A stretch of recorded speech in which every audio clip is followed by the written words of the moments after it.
સમાજને ઝંઝોળે એવી એક ઘટના સામે આવી છે. આ ઘટના છે રાજકોટ જિલ્લાની ઉમલેટા પંથક. અને એ ઉમલેટા પંથકમાં એક ઘટના બની છે જે સાંભળીને શરમ આવે છે. 15 વર્ષની દીકરી અને આરોપી કોણ ખબર છે? એનો જ પિતા.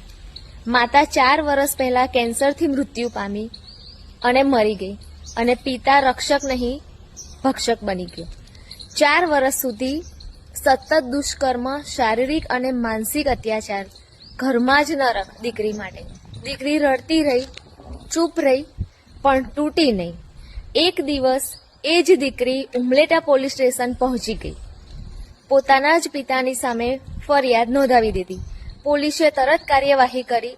POCSO એક્ટ હેઠળ ધરપકડ. આ કેસ માત્ર ગુનો નથી, આ સમાજના મોઢા પર થપ્પડ છે. જો દીકરી ઘરમાં જ સુરક્ષિત નથી તો આપણે ચૂપ કેમ? પિતા નામે કોઈને લાયસન્સ નથી મળી ગયું દીકરીનો નાશ કરવાનો. જો દીકરીને પોતાના જ ઘરમાં સુરક્ષા ન મળે તો આ સમાજ કોને રક્ષક કહેવા લાયક છે?